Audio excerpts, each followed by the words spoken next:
Welcome friends, welcome to my channel. Today we discuss a very important topic, that is Tripura Talent Search Examination. It is a wonderful exam for class 9 student.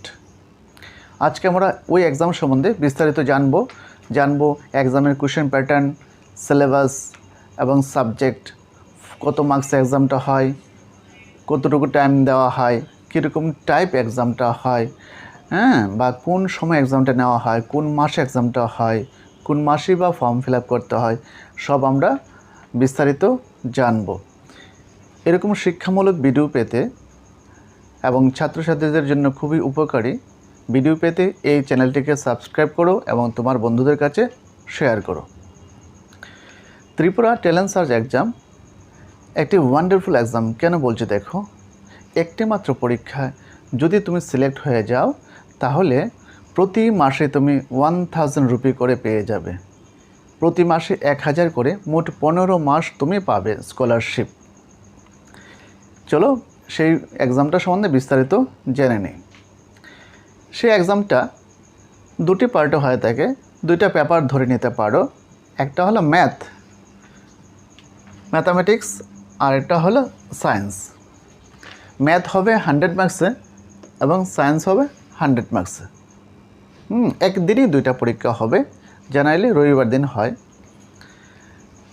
দুইটা paper ধরে নিতে পারো, প্রতি পেপারে 100 marks এবং time পাবে 2 ঘন্টা। আর পরীক্ষাটা হবে এমসিকিউ বেস।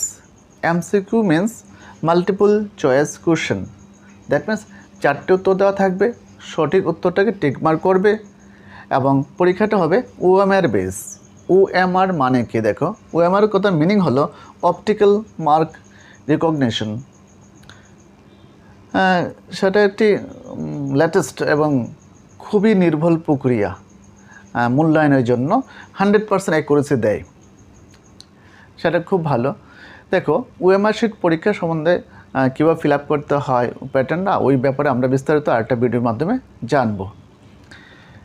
মেনলি সঠিক উত্তরটা তুমি খাতায় কোশ্চেন পেপারে মার্ক করবে এবং ওএমআর শিটের মধ্যে ডিপ করবে ব্ল্যাক কালার কলম দিয়ে। আচ্ছা, এবার আমরা আসছি কারা এই পরীক্ষাটা দিতে পারবে। আমাদের ত্রিপুরা রাজ্যে যারা ক্লাস 9-এ পড়ে, যে কোনো স্কুলে, তারা সবাই পরীক্ষাটা দিতে পারবে।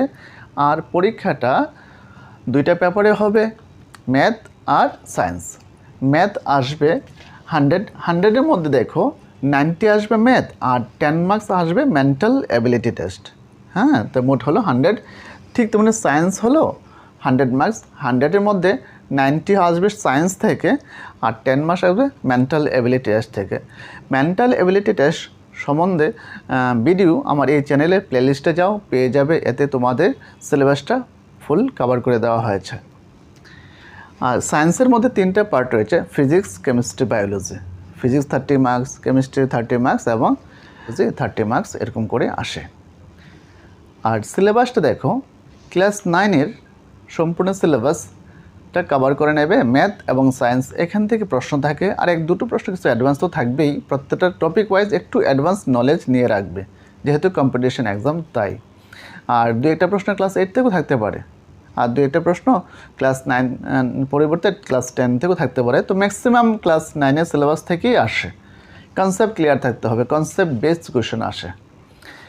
দেখো আর ব্যাপারটা হলো, ক্লাস 9-এ ম্যাথের 10টি চ্যাপ্টার রয়েছে, সেম সিলেবাস, এবং সায়েন্সেরও 10টি চ্যাপ্টার রয়েছে। যদি কোনো স্টুডেন্ট ম্যাথে মনে করো র্যাঙ্কিং হয়েছে, এই পরীক্ষাটাতেও আরও ব্যাপার হলো তার মধ্যে কোনো পাস ফেল নেই, তাই ভয়ের কিছু নেই, ভয় পাবে না। ফার্স্ট ফেল নেই, এটা র্যাঙ্কিং সিস্টেম, খুব ভালো একটা এক্সাম। দেখো এখানে টপ ম্যাথ সাবজেক্টের মধ্যে টপ 200 স্টুডেন্ট, খুব বিশাল নাম্বার, কিন্তু 200 স্টুডেন্টস সিলেকশন করা হবে ম্যাথ সাবজেক্ট থেকে। আর টপ 200 স্টুডেন্ট সিলেকশন করা হবে সায়েন্স সাবজেক্ট থেকে। ফার্স্ট পেপার সায়েন্সটা মনে করো খুব, বা ম্যাথ সাবজেক্টটা ভালো হয়েছে, র্যাঙ্কিং এসেছে, বা সায়েন্সের র্যাঙ্কিং আসেনি, খারাপ হয়েছে, নো প্রবলেম। একটা সাবজেক্ট যদি টিকে থাকো তুমি পার মান্থ 500 করে পেয়ে যাবে। আর যদি দুটো সাবজেক্টে তুমি টিকো তাহলে পার মান্থ 1000 করে পেয়ে যাবে। আর এখানে তো চারটে অপশন থাকবে, কারেক্ট অপশনটা রাইট মার্ক করবে। যদি সায়েন্সটা পড়া থাকে, কনসেপ্টটা ক্লিয়ার থাকে, তাহলে অনেক সময় দেখা যায় মোটামুটি যদি পড়া থাকে, কোনো একদিন পড়েছো চ্যাপ্টারটা বা ওই জিনিসটা পড়েছো বইয়ে কোথাও, বা স্যারে ক্লাস করিয়েছে, একটু শুনেছিলে মনোযোগ দিয়ে, তাহলে তুমি সঠিক আনসারটা টিক মার্ক করতে পারবে, মোটামুটি আইডিয়া করা যায়। আর আরও ব্যাপার হলো, এই পরীক্ষাতে কোনো নেগেটিভ মার্কস নেই। মনে করো তুমি ভুলবশত বা কোনো কারণে মোটামুটি আন্দাজ করে 2-3টা আনসার করেছো, এগুলা ভুল হয়েছে, তো নো প্রবলেম, টেনশনের কিছু নেই। আর যদি হয়ে যায় তো মার্কস পেয়েই যাবে। তাই সবাই এই পরীক্ষাটা দেবে এবং নিজেদেরকে প্রমাণ কর। তাহলে তোমরা ক্লাস 9-এর সায়েন্স এবং ম্যাথ সম্পূর্ণ সিলেবাসটা নিজেরা শেষ করে নেবে। আর অবশ্যই বিদ্যালয়ের শিক্ষক শিক্ষকদের পরামর্শ নেবে, তাদের সহযোগিতা নেবে। আমাদের এই পরীক্ষাটা সাধারণত অক্টোবরে নভেম্বরে ফর্ম ফিল আপ হয়ে থাকে। এটা সম্পূর্ণ অনলাইনেই হয়ে থাকে ফর্ম ফিল আপ, এবং এক্সামটা সাধারণত হয়ে থাকে ডিসেম্বর মাসে। অনলাইন ফর্ম ফিল আপ করতে হয়। আর ফর্ম ফিল আপের জন্য কী কী লাগে আমি একটু বলে দিচ্ছি। tripuratalentsearch.com লিখে করতে হয়। সেটা পত্রিকার মাধ্যমে বিজ্ঞপ্তি দিয়ে জানানো হয়, পত্রিকার মাধ্যমে বিজ্ঞপ্তি দেওয়া হয় এবং প্রত্যেক স্কুলে নোটিশও পাঠানো হয়। তখন ওয়েবসাইট দিয়ে অনলাইন ফর্ম ফিল আপ করবে। তার জন্য দিতে হবে তোমার পার্সোনাল ডিটেলস, দ্যাট মিন্স তোমার নাম, বাবার নাম, মার নাম, অ্যাড্রেস, এগুলো। আর দিতে হয় স্কুলের ডিটেলস, কোন স্কুলে পড়াশোনা করছো, কোন ক্লাসে, তোমার স্কুলের ডিটেলস সম্পূর্ণ দিতে হবে। আর এছাড়া তোমার লাগবে পাসপোর্ট সাইজের ফটো লাগবে তোমার। আর সাদা কাগজে তুমি সিগনেচার করবে, সেই সিগনেচারটা আপলোড করতে হবে অনলাইন ফর্ম ফিল আপের সময়। তাছাড়া লাগবে যদি কাস্ট সার্টিফিকেট লাগবে, যদি এসসি বা এসটি কেউ হও তো অবশ্যই কাস্ট সার্টিফিকেটটা আপলোড করতে হবে। আর এই পরীক্ষার মাধ্যমে এক্সাম সেন্টার কোথায় হবে সেটা নিজেরা সিলেকশন করা যায়। যখন ফর্ম ফিল আপ করবে একটা অপশন আসবে, তো সেই অপশনে তুমি তোমার নিয়ারেস্ট সেন্টারটাকে সিলেকশন করবে।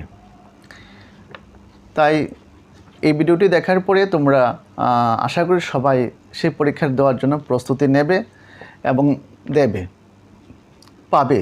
সে তো ভয়ের কিছু নেই, খুব বিশাল কঠিন কিছু নয়। গভর্নমেন্ট একটা সুযোগ করে দিয়েছে, সেই সুযোগটা কাজে লাগাও। আর কনসেপ্ট বেস প্রশ্ন আসে তেমন একটা কঠিন নয়। যদি বেসটা ক্লিয়ার থাকে, কনসেপ্ট ক্লিয়ার থাকে, তাহলে অবশ্যই তুমি টিকবে। আর এই পরীক্ষা সম্পর্কিত প্রত্যেকটা টপিক ওয়াইজ ভিডিও এই চ্যানেলে পেয়ে যাবে। চ্যানেলটাকে ফলো করবে। তোমরা সবাই ভালো থাকো এবং পরীক্ষার জন্য তৈরি হও। আশা করি তোমরা সবাই এই পরীক্ষার জন্য তৈরি হবে এবং সিলেকশন হবে। আর টোটাল এখানে 400 স্টুডেন্ট, ক্লাস 9 400 স্টুডেন্ট সিলেকশন হবে সেই স্কলারশিপের জন্য। তো 400-এর মধ্যে একজন হতে পারবে না? অবশ্যই পারবে।